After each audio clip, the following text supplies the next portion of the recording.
Welcome everybody to the Patty G Show. I am your host Patty G, here with Kane River Pecan Company over at Spoonbill. And are we in Lafayette or Alexandria?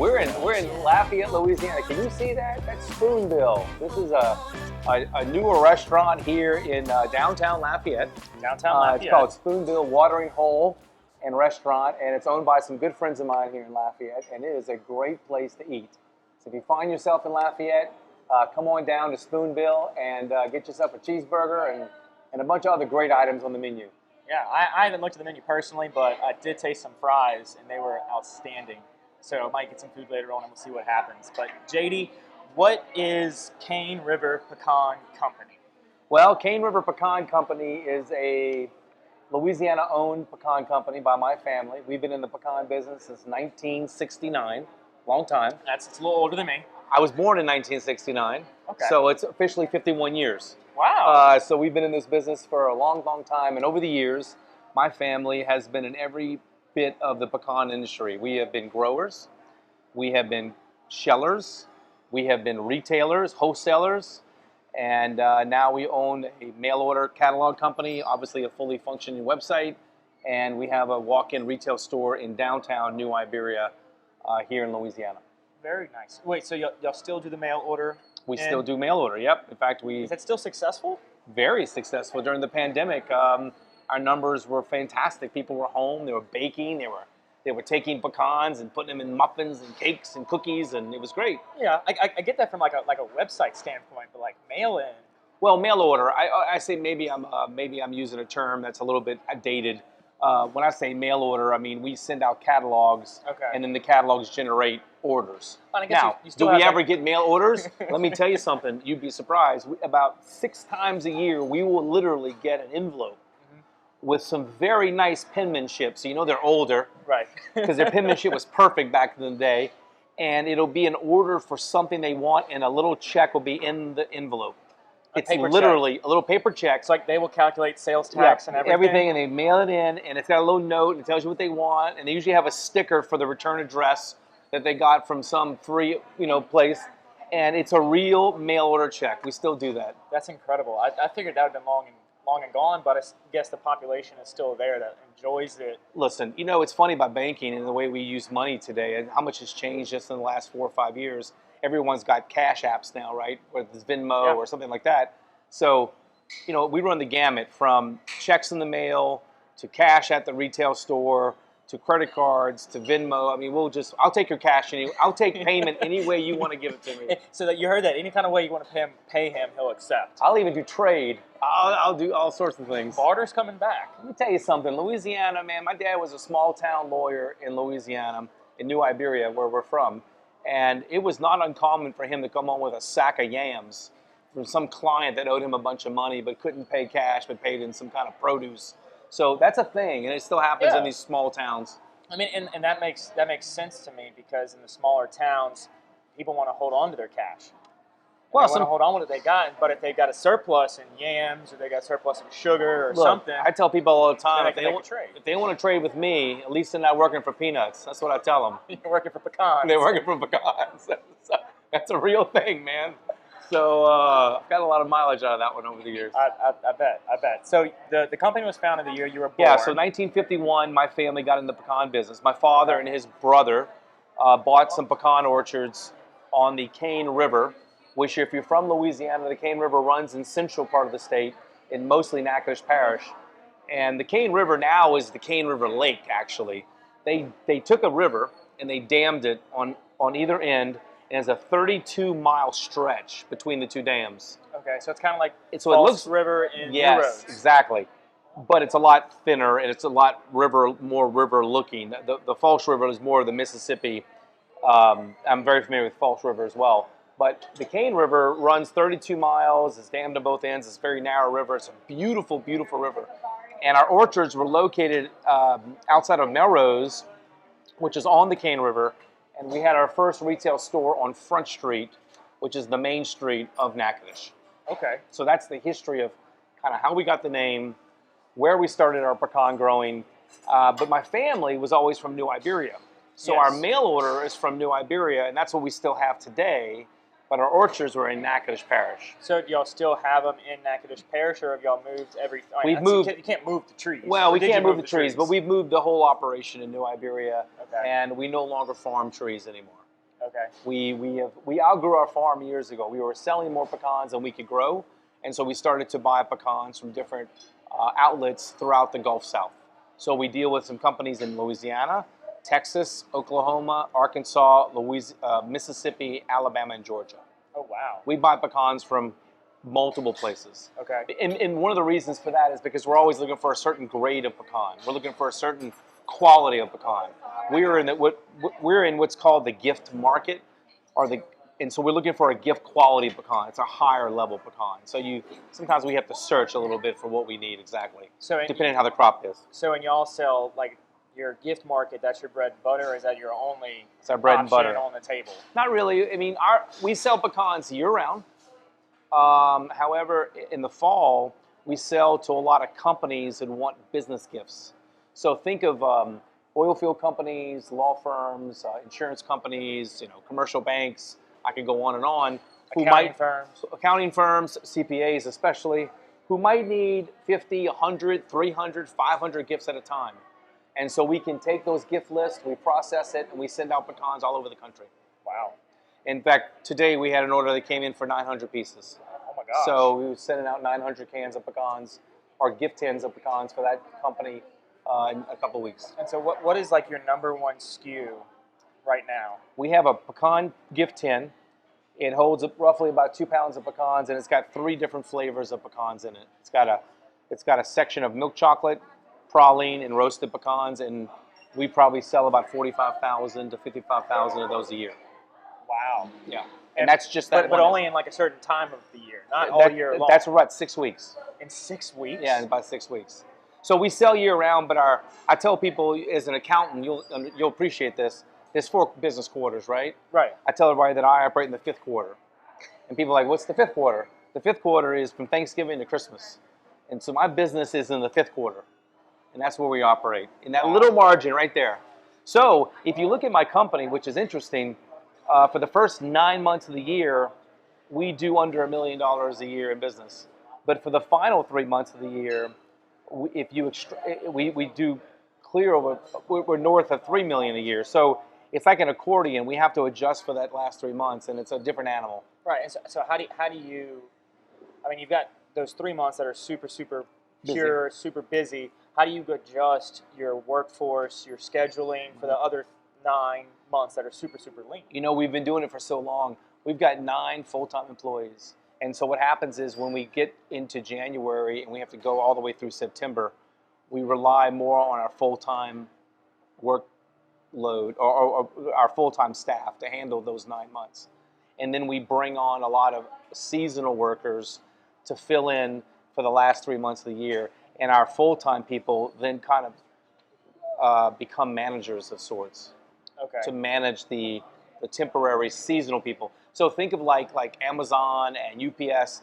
They're hiring a lot of seasonal workers right now to get through the crush of the season. Yeah, absolutely. Well, we do the same thing.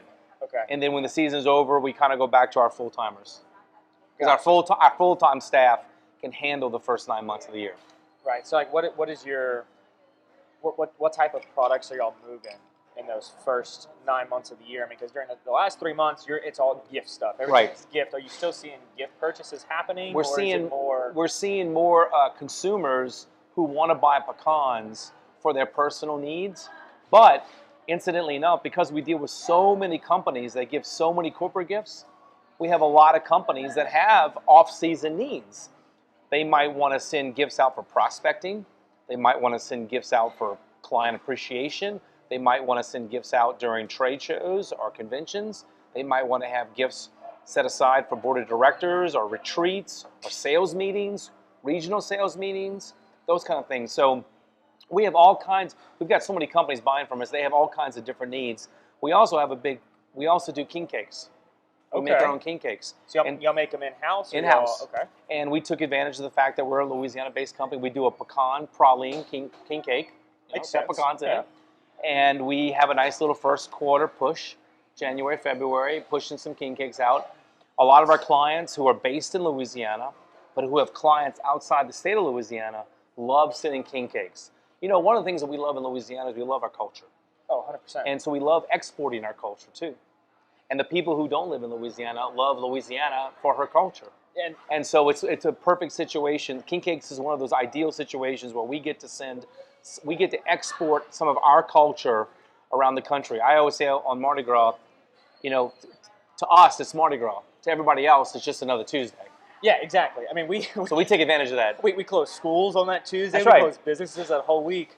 We're not as good as Ville Platte that closes the day before squirrel season. I don't know if you know that. They close all schools the Friday before squirrel season. So they close schools the Friday before squirrel season. In Ville Platte, Louisiana, they close schools the Friday before squirrel season, so all the kids can go to the camp with their daddy to go squirrel hunting on Saturday morning. Isn't that fantastic? That's incredible. You haven't been to Ville Platte to do a story on this? No, I have not. Well, next year. If anybody's in Ville Platte listening, Glenn Hatcherson says yes, sir. I'm assuming that's for if you're a Fontenot, you're from Ville Platte. And if you're a Fontenot, you know about closing schools in Ville Platte.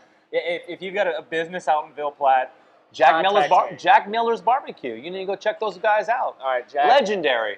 Okay, they're on the list. They're a Ville Platte icon. Yeah, man.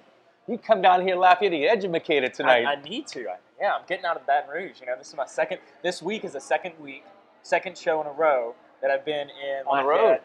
Alexandria. Really? I was in for Cajun Nation Season Company in Lafayette on Monday. I don't know those guys. The Red Can.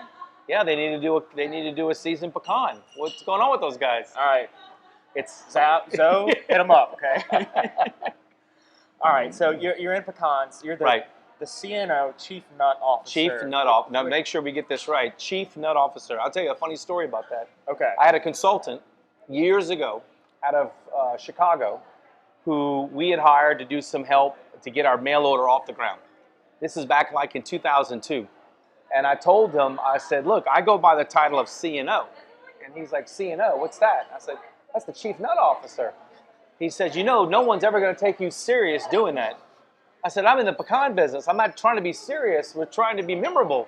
And to this day, I've had many, many people forget my name, but they never have forgotten my title.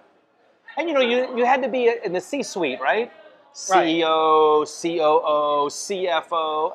There had to be some room for a CNO. I wholeheartedly agree with that. It's like when I had a lifestyle brand and I was selling T-shirts, right? Right. And people are like, well, no one's going to take you. Same thing. How can you be serious in the business world and sell this product and carry yourself this way? I said, you're missing the point there. Right. We're not supposed to be serious, and it's okay to do that in business. It's okay to understand your product doesn't have to be serious. Now in accounting, yeah, sure, I got to be professional and very polished, but when doing a podcast or when doing pecans, you can have the opportunity to be yourself more, Absolutely. to open up more, and just be a Chief Nut Officer. But let me also make this point of distinction, because you might have some listeners that are watching this tonight and saying, you know, there's been a lot of people in this country make a lot of money on T-shirts. Yeah.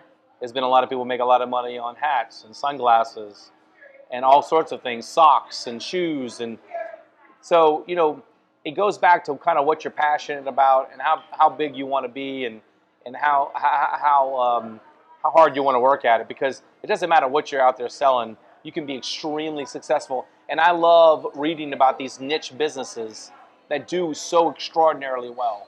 Right. And we've all heard about them. I mean, I don't know if you follow Guy Raz and How I Built This on NPR. And I've heard of it. I don't follow it religiously. Well, just a lot of business stories about people doing things kind of in the cracks almost and making just a lot of money doing it. Yeah, and you don't have to be the biggest or the greatest in whatever industry you're going in. So long as you can find your customer base, your area, your space you can dive into, people will flock to that naturally. Well, and I'll tell you this too, and one of the things I tell a lot of young business people is that you got to realize that we live in a huge country. I mean, we have a lot of consumers in this country, and outside the country.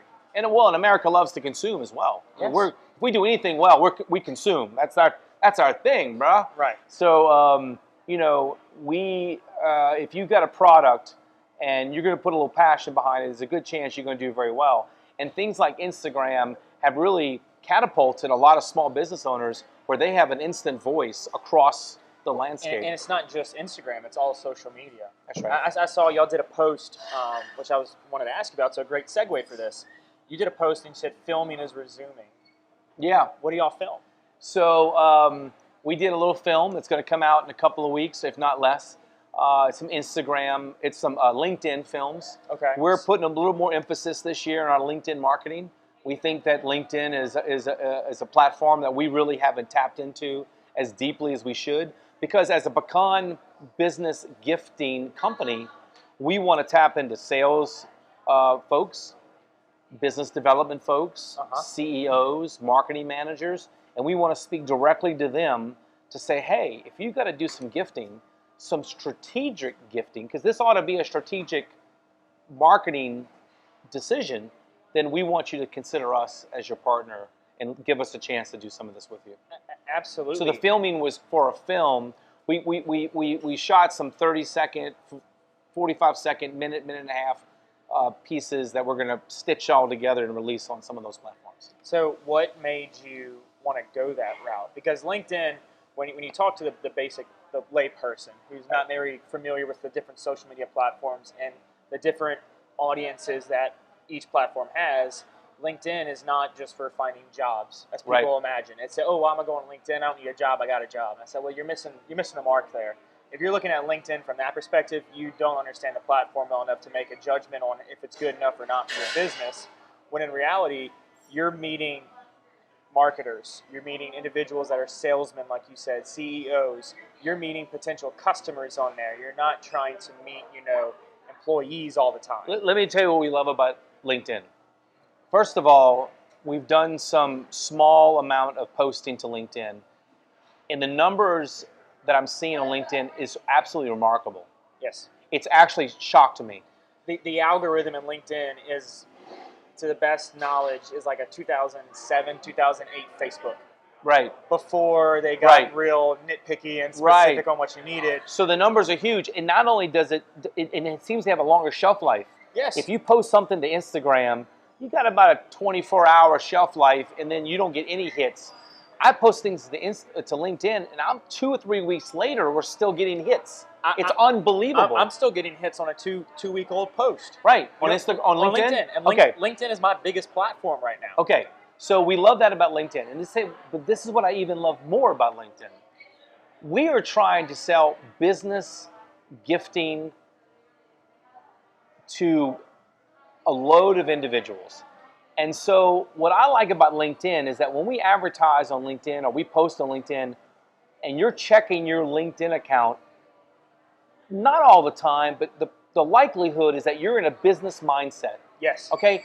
We go home on the weekends, we go home at night, we check our Instagram, we check our Facebook, TikTok, maybe whatever other things you're into, TikTok, Snapchat, whatever it is. But when you're on LinkedIn, you're not really doing it on the weekends and after work because you're not in that mindset. So I want to catch you when you're in your business mindset. Yes. And that's what I liked about the LinkedIn platform. Yes, you're reaching people who are probably checking it at work for work. Right. You've got so many sales personnel who are on LinkedIn trying to meet people. I mean, I think a friend request I've connected with, I think I'm approaching like 8,000 people on LinkedIn for my personal page. And each time I'll connect with somebody who's either a real estate broker, an insurance broker, they're always shooting me a message saying, hey, have you talked to your financial, they're selling as soon as you connect. And I'll tell you, just this week alone, look, what are we on, Wednesday? So it's just in the last 2.5 days, 3 days. I have made a connection with a major transportation company about some gifting needs they had based out of North Carolina. I made connections with a company out of Florida who's a large commercial landscaping company. They operate in 6 different states. These are the kind of companies that we need to mine. These are the kind of companies that we're looking for. There's another company in South Carolina that's in a healthcare company called McLeod. We have found some monster companies through LinkedIn. So we're mining that data and we're reaching out to the decision makers to say, hey, we're a gifting company. We think you'd love what we have. We'd love to see you some samples. Make a connection, start a relationship, start a conversation, see where it goes. You start building that professional relationship. That's right.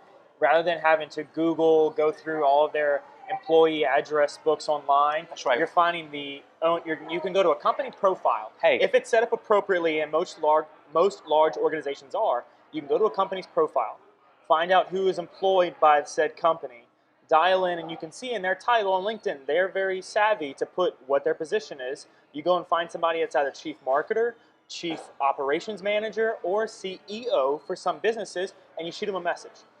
Well, the other thing I A like too, memorable message. I like to know where they went to college. Yeah. You know, were they in the SEC? Were they in? Make a connection. You know, listen, we'll get into this maybe if we have time. But I found a guy today on LinkedIn who went to West Point. Okay. Now I happen to have another company that I own that creates some toys. Okay. And this toy company actually makes a product for West Point. All right, we're gonna dive into that later. And when I send him the toy that I have from West Point as a gift, because I believe in gifting, we haven't even talked about my belief in just general gifting and how that opens doors. I'm telling you, this guy is going to call me back. Now, he runs a $2.5 billion company, right? That's with a B. Right. It's a big boy. And so it is going to be a relationship starter without a doubt. And so LinkedIn provides you some nuggets of information that you just can't get anywhere else. Yes, you can't get it anywhere else, and you can leverage that instantly. Yep. You don't have to go through an assistant or a personal manager. You can That's just say, oh, they went to this college, this is their connection. You can look at what pages they like to get their interest. You can scope out how can I best make a connection, and gifting, which we can dive straight into on your belief of gifting. Yeah. Because are you familiar with Gary Vaynerchuk? With who? Gary Vaynerchuk. Yeah, yes. So he had somebody, and he was talking about this action figure he's been trying to search for the longest time. Okay. This guy found it, messaged, went through the channels and sent it, and then ended up on his show. Yeah. And nobody found out what he liked, gave first, and then threw in the ask. Right. So many people want to connect and ask first. Oh, yeah. Well, they let don't me tell want to give. It's a little secret I know about, and this is the truism. So if you're in business and you're trying to have the get, right? You're trying to find somebody. Everybody's got their like top 5, top 3, top 10 people they really want to get in front of, right? Yes. Some client they want to get in front of because they want to build their business, but they want to establish a relationship, but they don't know they don't want to call them or they don't know what to say. Have you ever tried sending a gift first and saying, I did a little research, Patrick, and I found out that you love duck hunting, and I thought you might really enjoy this little duck call that I found. This handmade duck call out of Arkansas, something of that nature. Right. If you get something like that and you're not going to reach out and say thank you, well, you're just an asshole. And you might not want to do business with an asshole. You might not want to. But you might want to do business with an asshole too. It doesn't matter. But the fact of the matter is that you have a chance to open a door that previously was not open to you. Yes. And it doesn't have to be expensive. It doesn't have to be showy. It can be very, very, very small. But specific and unique to the individual. I found out there was a CEO of a major national company that was in Atlanta, Georgia. And I got in front of this guy, and I found out that he was a big fisherman for, he was a trout fisherman, freshwater trout. And I found a company that sells these belts with the pattern of the fish on the belt. It's a $35 belt, nothing. Sent right off to him. He never got anything like that in his life from anybody. Instantly, doors open. So I tell my people from Louisiana, if you've got clients outside of Louisiana, consider sending them a king cake. They probably miss home. They miss Mardi Gras. Yeah. They can't find king cakes in Kansas City. Send them one. I've got a wealth advisor friend of mine in town. He said he opened $1 million account because he sent the guy a king cake. Reminded him of home. So I've got a funny story about a king cake. My dad worked with somebody in the engineering world in Louisiana, and they moved off to, I think, North or South Carolina. They had no idea what king cakes were. Right. They didn't know what it is. And so he called my dad and said, hey, can you send a king cake? And he said, sure, not a problem. And he sent him a king cake, but he called the bakery and said, hey, can you put a baby in every single piece of king cake? So the guy is explaining to them the king cake and how there's one baby. Right. And if you find it, you got to buy a king cake. And it was like 20 babies. 20. And he called my dad and said, you little That's hilarious. I just spent an hour explaining to them the concept of king cake, and everyone got a baby. Hey, king cake for years now. Oh, absolutely. That's really funny. I've enjoyed the king cake business. Has been interesting. We're kind of new to the king cake business. Yeah. When did y'all get into the king cake We've only business? been in it about 3 or 4 years now, and but I've done a lot of research. Okay. And we're about to start doing king cakes better. That's all I can tell you right now. All right. Better. There's been a lot of old-time old-time bakeries that are very established all over the state, mostly in New Orleans, rightfully so. But we're about to do it on steroids. We're about to do it a little bit better. So we really try to make sure that we're making more of an impression, because really at the end of the day, if someone's law firm comes to us and they need 50 king cakes, we're really representing the law firm. We're not representing Cane River Pecan Company. We're representing our clients. And so we want to put something out in the market that they're proud of, that they can get attention and get the kind of response that they're wanting. Yeah, I mean, because they're entrusting in you, because they're sending these gifts to clients. Correct. To thank them That's right. for their business over the years, their generosity, their continued support throughout whatever it may be. And if it's a bad gift, that's right. People remember the bad way more than they remember the good. Unfortunately, they do. And we've had a few wrinkles over the years, and we've had to step up quickly to make it right, and we will, because we understand that we are just a conduit for companies who are trying to make a good impression. Yeah, and so within that, in the king cake world, what made you want to adapt and pivot? Well, the thing about it was we had the real story is that we started offering these gourmet cookies, pecan cookies with 3 flavors. We have a chocolate chip pecan, coconut pecan, and a butter pecan cookie. And so we bought all the equipment for the cookies. And we're selling a lot of cookies, right? And so January comes and pecan business is basically done for the next 9 months. And so I had a bunch of workers that were like, hey, you know what? We ought to do king cakes. We're all here, and king cake starts on January the 6th. Yeah. We'll just get 2 more months of work. I said, you know what? Let's do that. And so we started promoting to our local clients that, hey, we do king cakes also. And it's like anything, it's small. You know, I think the first year we did 400 or 500. The next year we did like 12 or 1,500. Last year we did close to 3,000. So it's growing, but it's getting to a point where now we're really excited about it. And we do a nice cake. It's a great cake, good packaging, and our clients know that we know how to handle large gift lists. We do that extraordinarily well. So a lot of people who trust us with their pecan order will trust us with their king cake order because they know that we know how to handle large gift to lists. Right. And that's really kind of a thing where, you know, if you got to send out 25, 50, 100, 300 cakes, not everybody can do that. No. But we can. Because y'all got the logistics, you've got everything in place to handle an order of that magnitude, that it's really not a big deal. That's exactly right. For y'all to just say, oh, add 3,000 king cakes to the order, no problem. Right.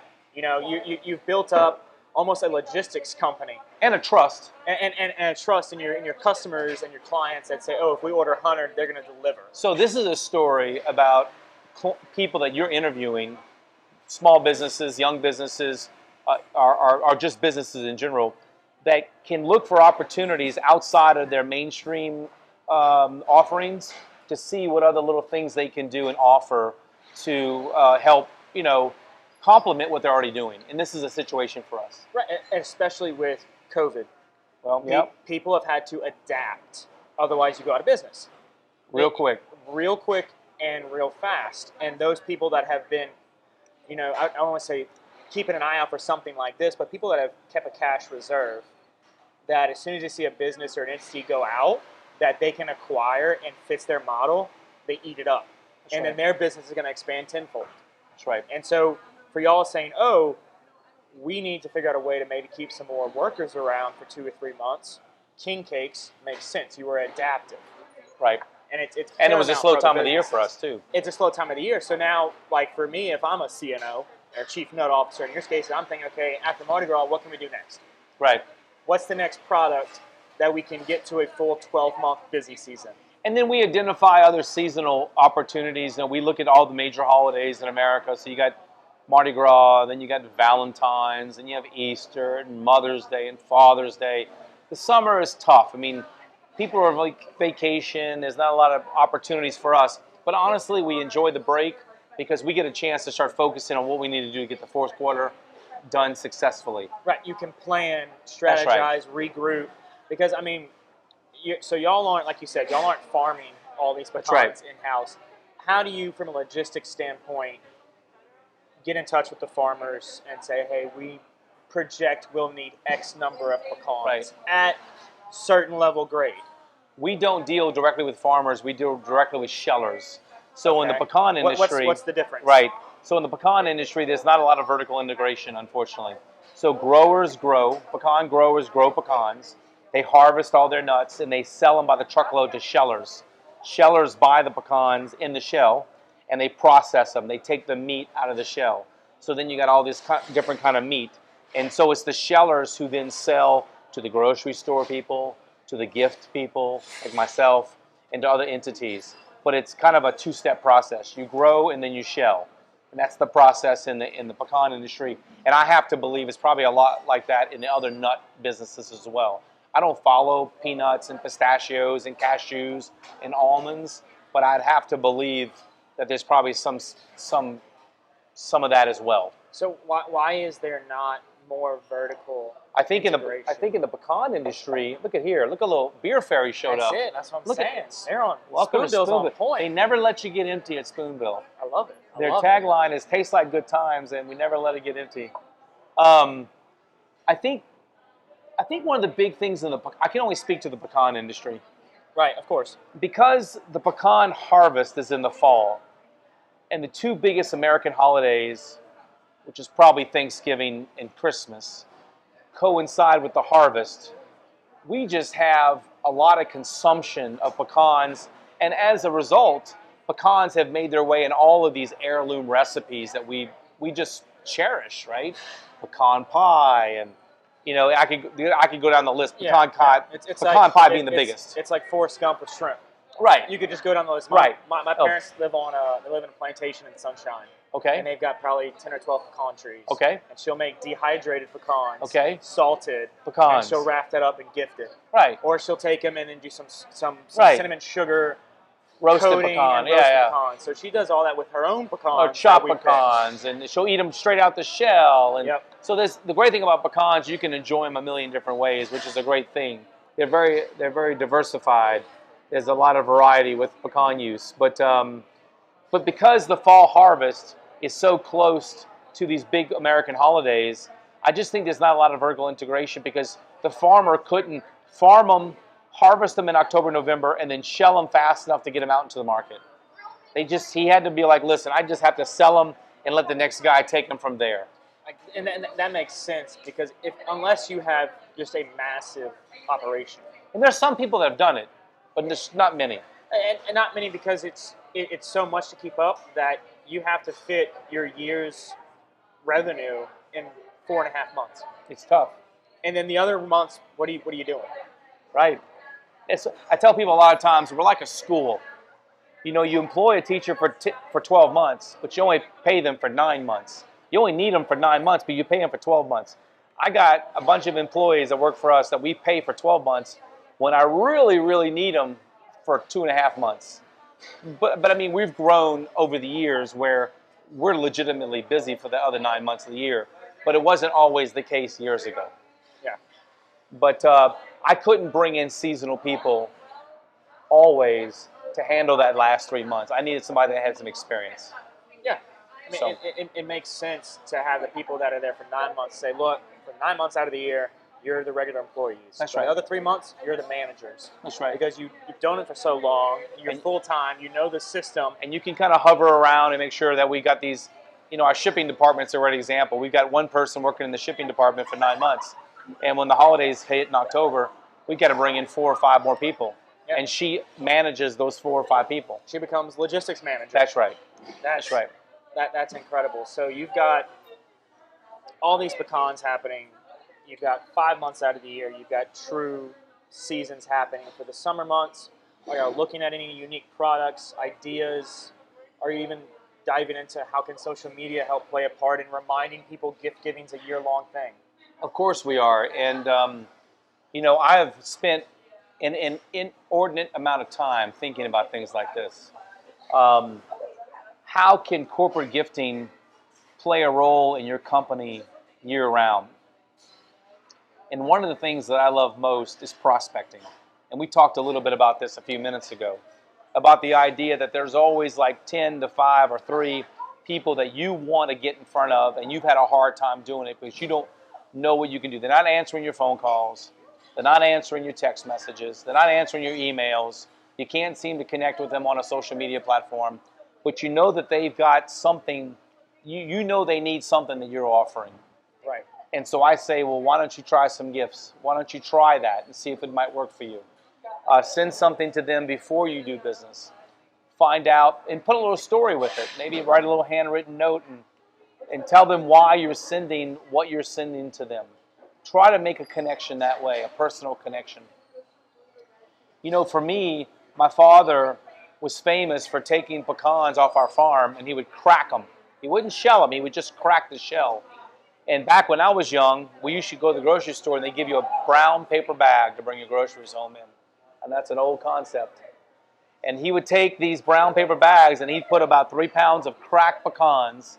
He'd fold the bag down, he'd staple it shut, and he'd bring these 3-pound bags of pecans to people he knew. But he also would bring it to some people that he didn't know really well, but he was trying to establish relationships with. And people just loved it.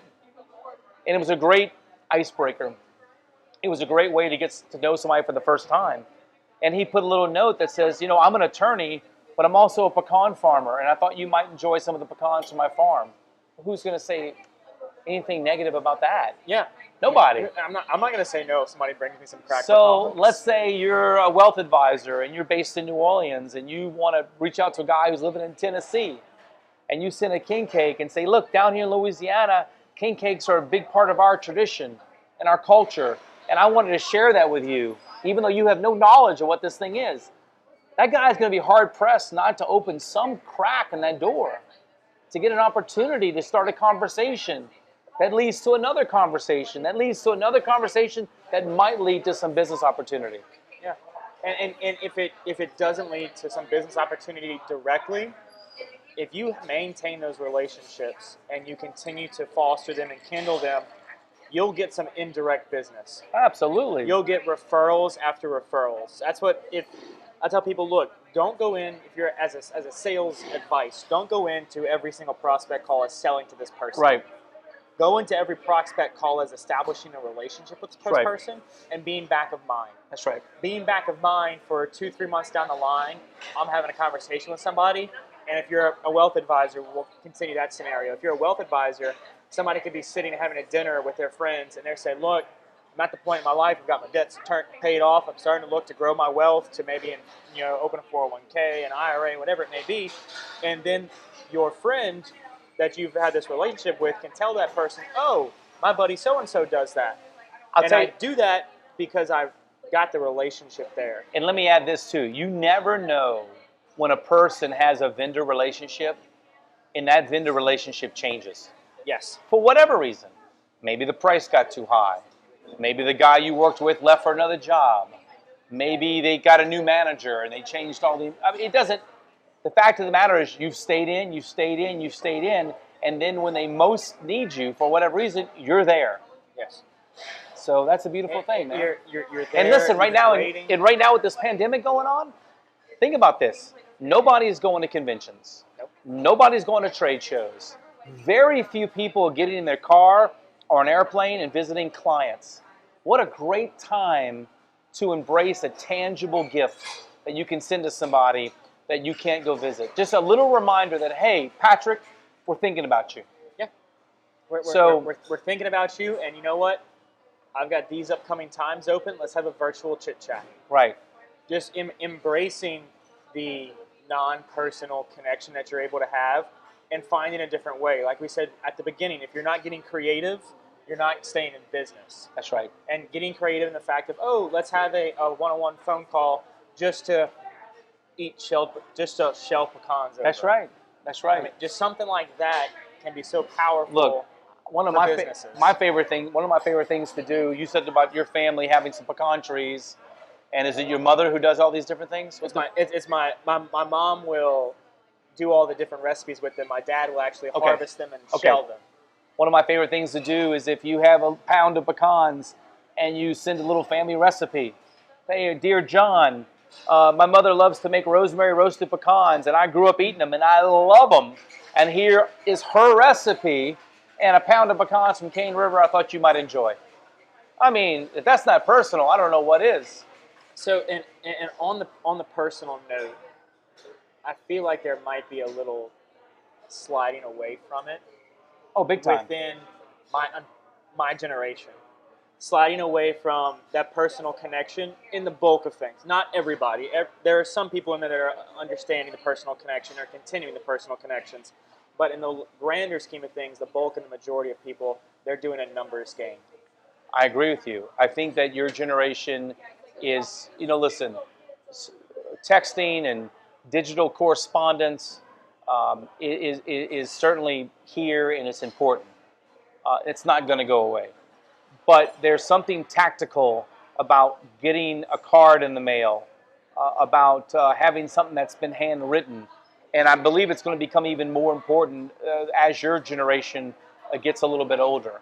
And I would tell anybody listening who's young, and I say young, under the age of 40, let's just use that as a Right. line, that I would invest in some stationery, and I would invest in a nice pen, and I would get to learn people's addresses, and Work I on would your handwriting. work on your penmanship, and listen, I have done some pretty unique things when it comes to business cards and stationery that you can incorporate in your own business. That's a lot of fun, and it's memorable, and it's personal, and it's something you ought to think about. Yeah, I love that. Yeah. So, before we got started, you mentioned that you've got somebody doing social media for you. I do. Well, I do some of it, and then she does some of it. She's based out of New Orleans. We're based out of New Iberia. Um, she knows how to do. She knows how to make all of her Instagram posts and Facebook posts do funny stuff. I say, pecans are jumping in and out of boats and trains, and I don't know how to do all that stuff. Right. But I still have an eye, and I still can take a picture of a pretty orchard or a great old truck running down the highway. And so I've done a lot of posting to our own site based on the things that I like and people might resonate with. But we do have somebody that handles a lot of our social media posting that we have. So, as a mail order business is what y'all was originated on. Right. Is still probably one of the higher ticket numbers. What made you decide to take that leap of faith and that shift into the social media world? Well, I mean, I think it's like for all businesses. I mean, we slowly embraced it. And as they got more popular, we started embracing more platforms. And so primarily we're active on Instagram, Facebook, and LinkedIn. But we had a conversation just yesterday. Should we start doing some stuff on TikTok? I mean, there's a group coming up.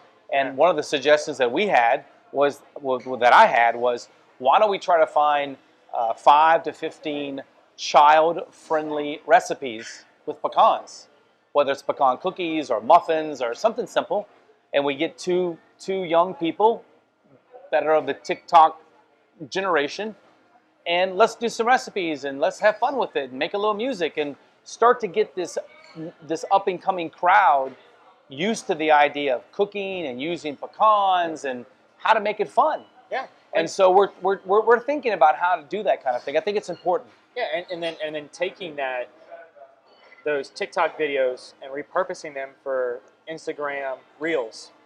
Yeah.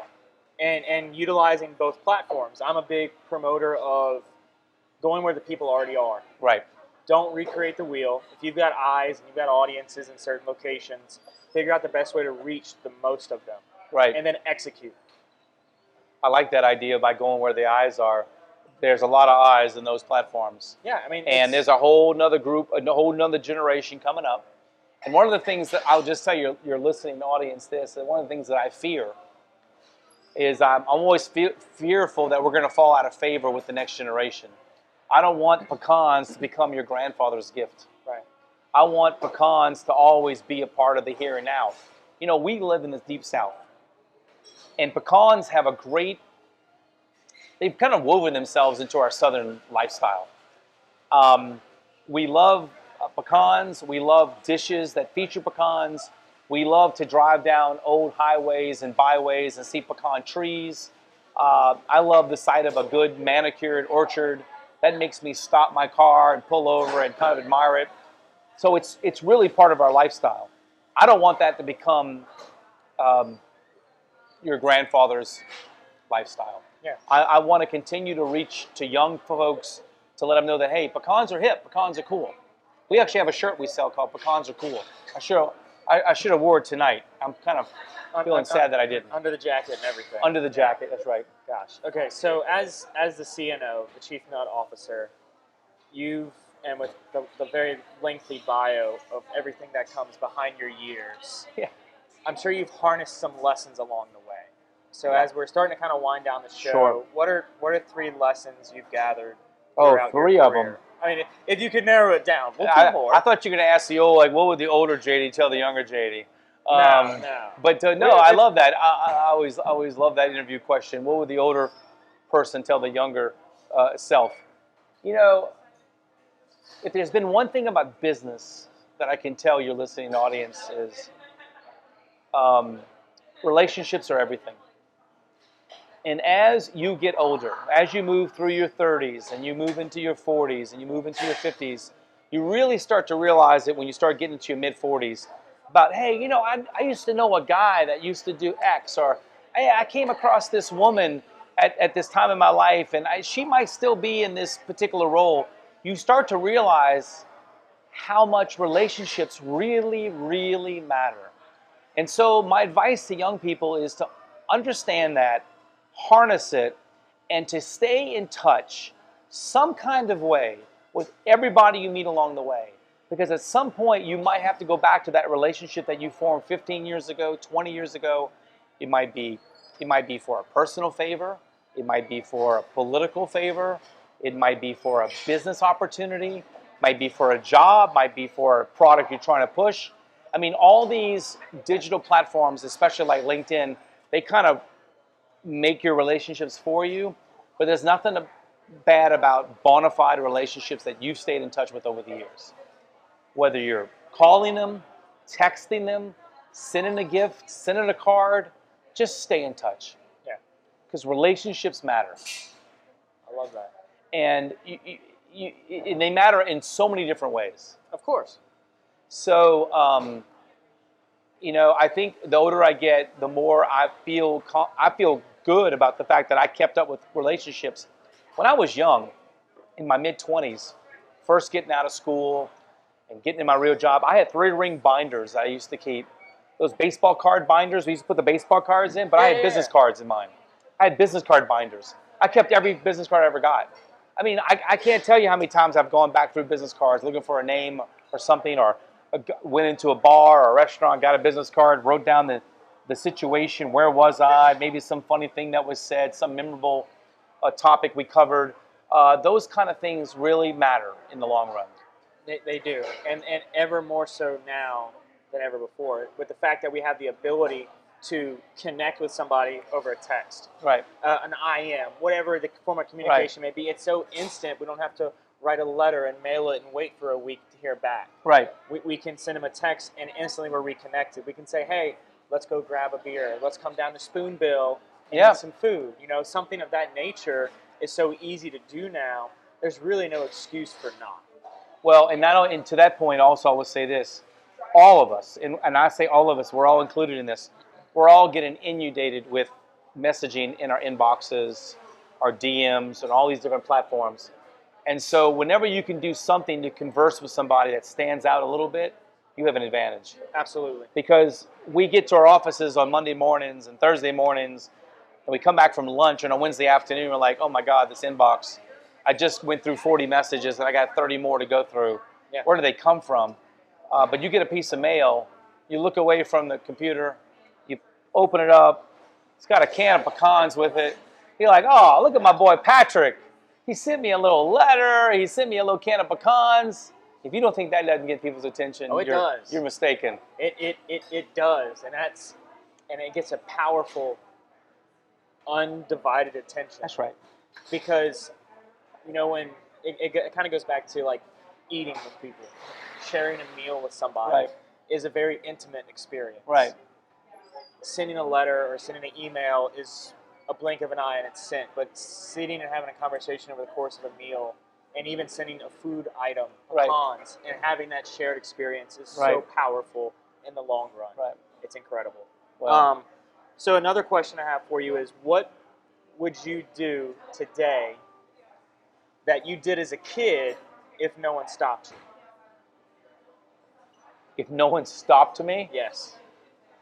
what did I do as a kid that I would do today if no one stopped me? Oh, that's an interesting question. Maybe probably acting more like a kid. Maybe that's the Not grow thing. up. You know, I'm 51 years old. And 51 years young. Come on. yeah, 51 years young.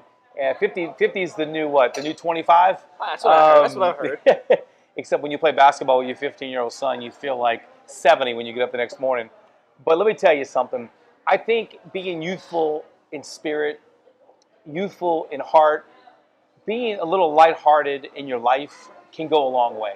Absolutely. I mean, we shouldn't all take ourselves so serious. There's some very serious people that have some very serious jobs in this world. And they ought to approach their job seriously because we need serious thinkers in certain situations. 100%. So but otherwise, if you're in a business where you can be a little lighthearted, embrace that. Embrace that.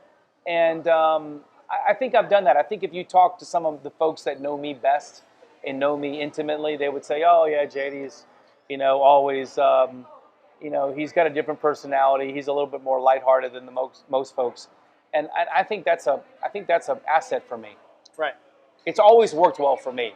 It's Now, being if you're a who you are. lawyer, and I've got a serious criminal defense problem, I really don't want you to be like some funny son of a bitch.